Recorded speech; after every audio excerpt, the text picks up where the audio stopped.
Muy buenas, bienvenidos al canal Conciencia y Vibración. En el siguiente trabajo de investigación me pregunto qué hay de cierto en la teoría del contagio, abarcando esta y otras perspectivas sobre la enfermedad y sus posibles causas. Un tema que considero tan apasionante como fundamental desde el punto de vista de la salud. La teoría microbiana de la enfermedad es una teoría que propone que los microorganismos o microbios patógenos son la causa de una amplia gama de enfermedades y que a su vez se pueden transmitir de unos seres vivos a otros, pudiendo ocasionar la enfermedad en el nuevo huésped. El germen o microbio patógeno en cuestión puede referirse a un virus, una bacteria, protista, hongo o prión. Dentro de esta teoría, el patógeno es la principal causa de una enfermedad infecciosa, aunque dependería de factores personales como la herencia genética, la nutrición, la fortaleza o debilidad del sistema inmunológico, el ambiente y los hábitos higiénicos, que a menudo influencian la gravedad de la enfermedad y la probabilidad de que un individuo en particular se infecte tras ser expuesto al patógeno. Es importante insistir que la misma teoría microbiana ratifica la importancia de los factores ambientales, por lo que desde esta perspectiva oficialista no tiene jamás sentido un encierro masivo. Volviendo al tema, la teoría germinal fue impulsada en la segunda mitad del siglo XIX por Louis Pasteur, de quien posteriormente comentaré aspectos relevantes. Esta teoría reemplazó anteriores explicaciones para la enfermedad, como la teoría miasmática o la teoría de los humores o de los líquidos, que me parece muy interesante profundizar. La teoría de los cuatro humores o humoral fue una teoría acerca del cuerpo humano adoptada por los filósofos y médicos de las antiguas civilizaciones griega y romana. Desde Hipócrates, la teoría humoral fue el punto de vista más común sobre el funcionamiento del cuerpo humano entre físicos, médicos, europeos, hasta la llegada de la medicina moderna a mediados del siglo XIX. En esencia, esta teoría mantiene que el cuerpo humano está compuesto de cuatro sustancias básicas, llamadas humores o líquidos, cuyo equilibrio indica el estado de salud de la persona. Así, todas las enfermedades y discapacidades resultarían de un exceso o un déficit de alguno de estos cuatro líquidos. Estos fueron identificados como bilis negra, bilis amarilla, flema o pituita y sangre. La dieta y la actividad física de cada individuo generaban el equilibrio del organismo y por tanto de la salud o el desequilibrio. Tanto en textos precolombinos como el conocimiento indoeuropeo sobre la medicina antes a Louis Pasteur, encontramos puntos claves en común sobre la importancia del equilibrio en el organismo del ser humano, con una enorme relevancia para ello de la alimentación, de la actividad física, así como del tratado de enfermedades a través de hierbas medicinales concretas. Pero es que además, ninguna del resto de medicinas defiende la teoría del contagio. Me estoy refiriendo a la medicina oriental, la naturopatía, la medicina holística, medicina germánica. Como curiosidad, me parece interesante mencionar a modo de ejemplo que anteriormente a Louis Pasteur se consideraba que la causa de la peste negra fue la intoxicación y el envenenamiento de pozos de agua, causado supuestamente por quienes en la actualidad poseen un gran protagonismo relevante dentro del poder mundial. Me estoy refiriendo a los del gorrito.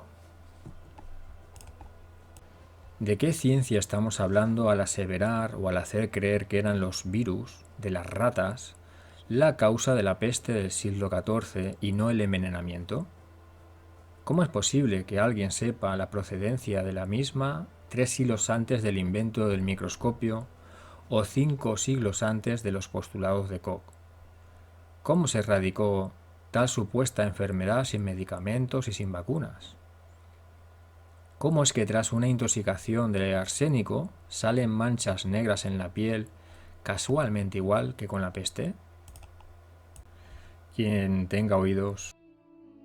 Volviendo a la teoría microbiana, como todo el mundo sabe, es una teoría prácticamente incuestionable dentro de la medicina y es la doctrina generalizada más corriente en el mal llamado primer mundo. La microbiología clínica ha conducido al desarrollo de vacunas, antibióticos, la esterilización, la higiene con productos químicos y tóxicos,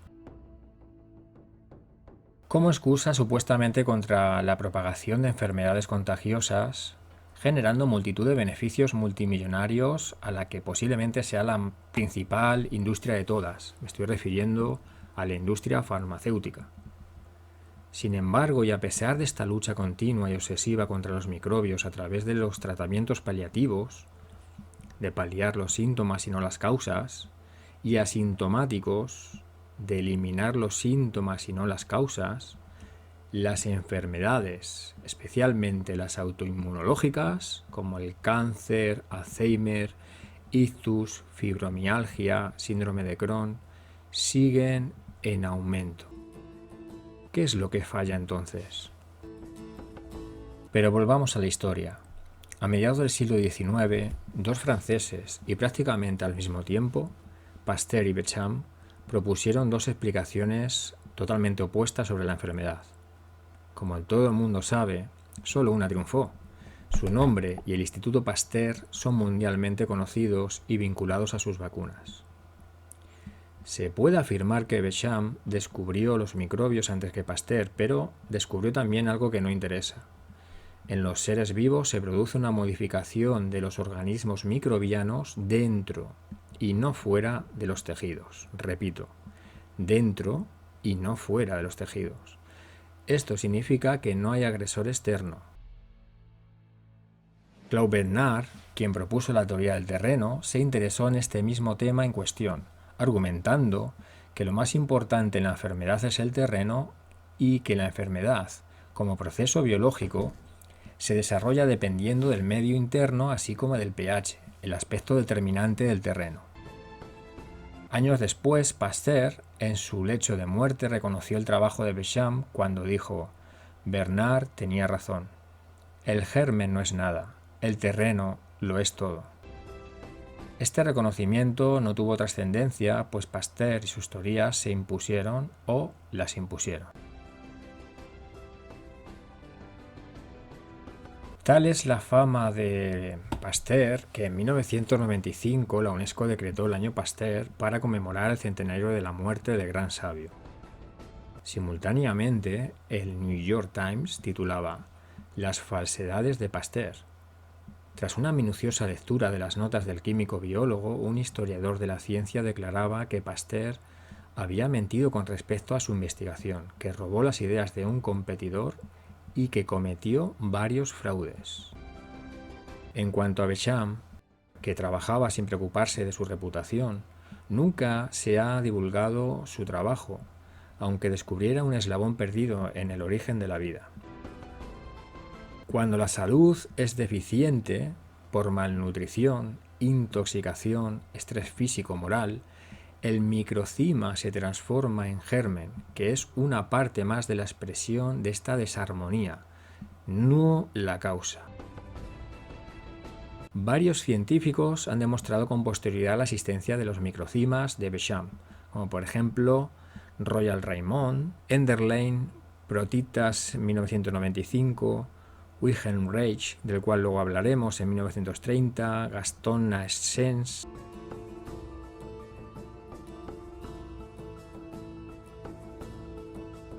Pero más allá de Pasteur, hoy en día se sabe que la microbiota, que es el conjunto de microorganismos que se localizan de manera anormal en distintos sitios de los cuerpos de los seres vivos, tales como el cuerpo humano, en el cuerpo humano viven aproximadamente 100 billones de microorganismos, de los cuales se benefician de nosotros y nosotros de ellos.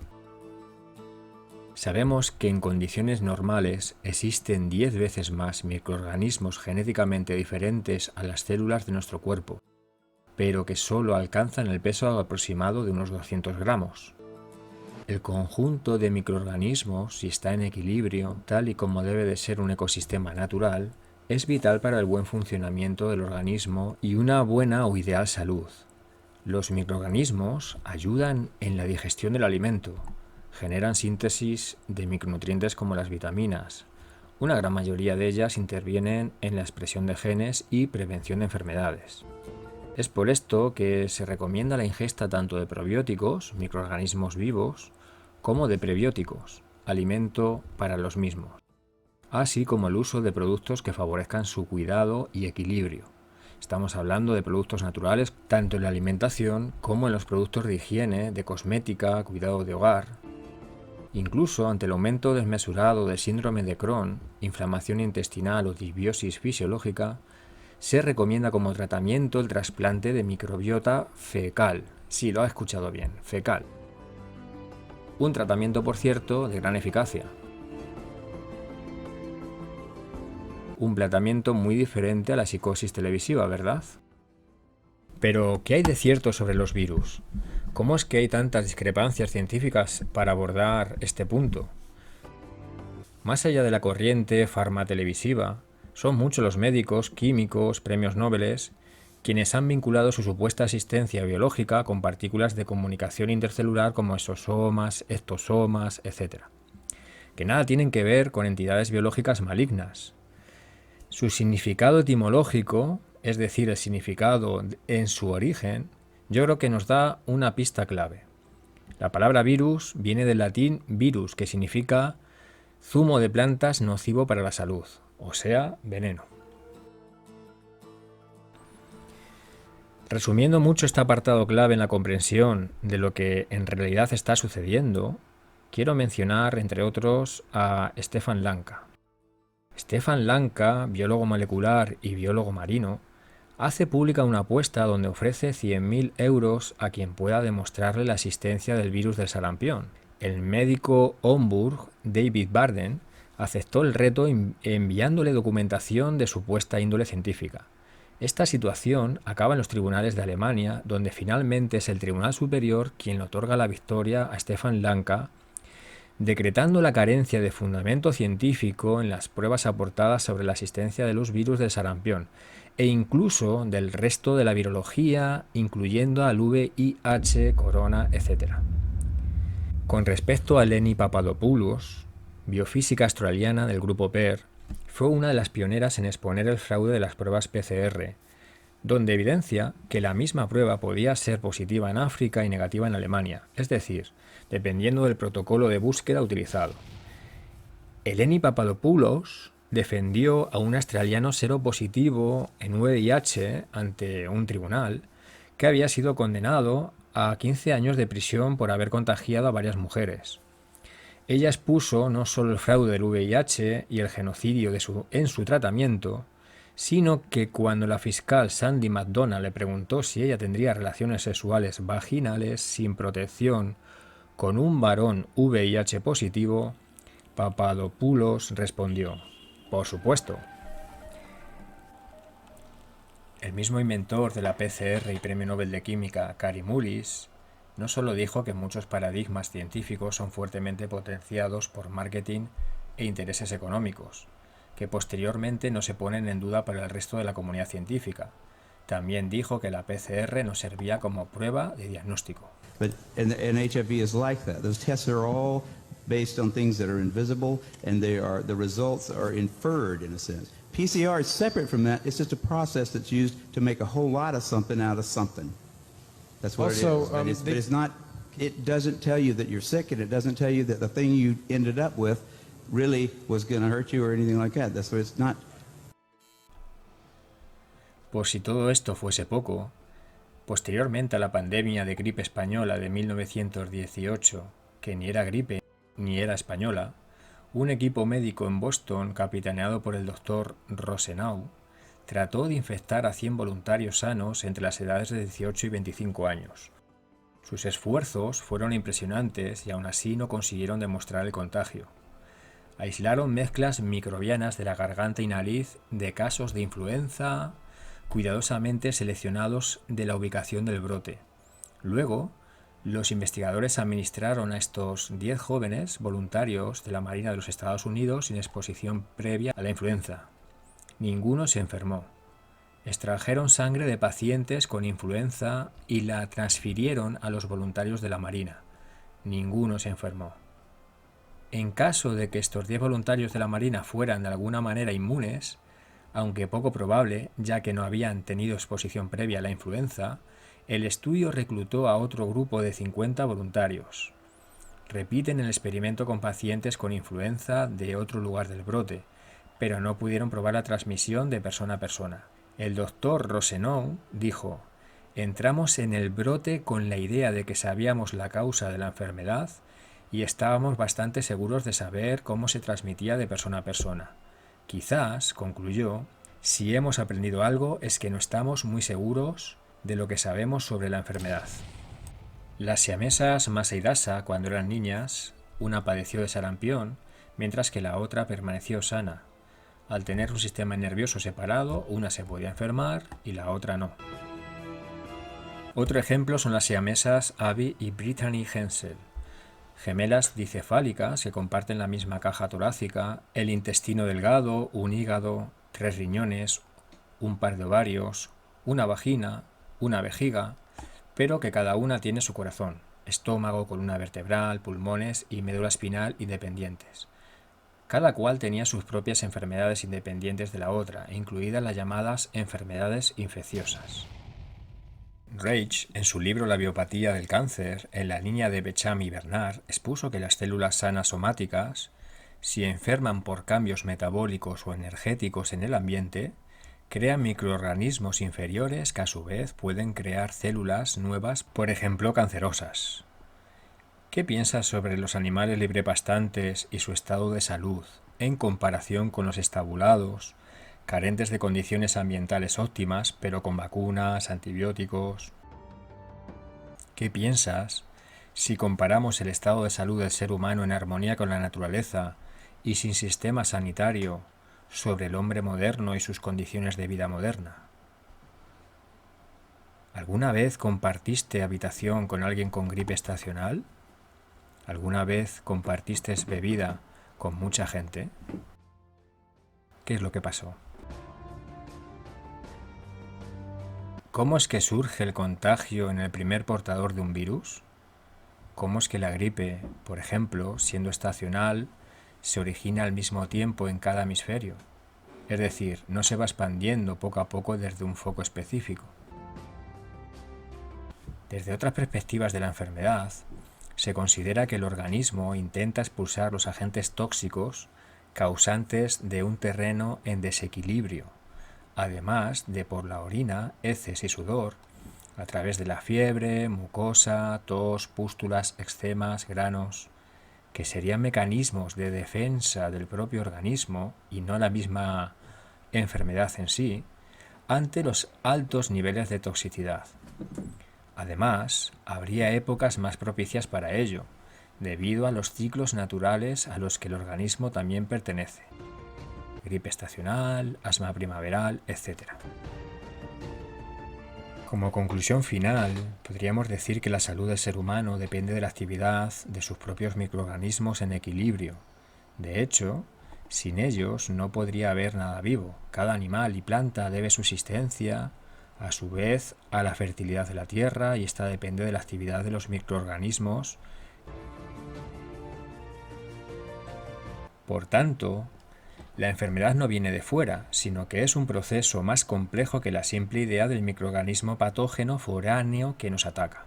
Esta ideología es muy útil para que creamos que vivimos en un mundo donde lo de fuera es lo que nos ataca, para así vivir en el miedo constante, en el victimismo y en la solución rápida en manos de cosas ajenas como las vacunas, los antibióticos, las pastillas.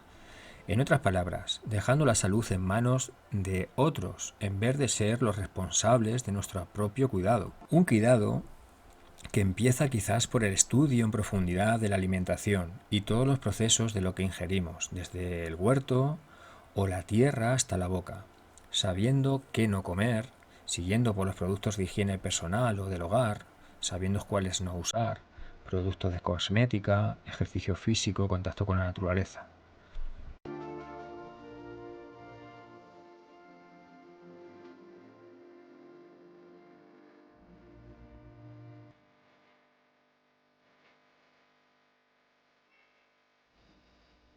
Ahora tú decides.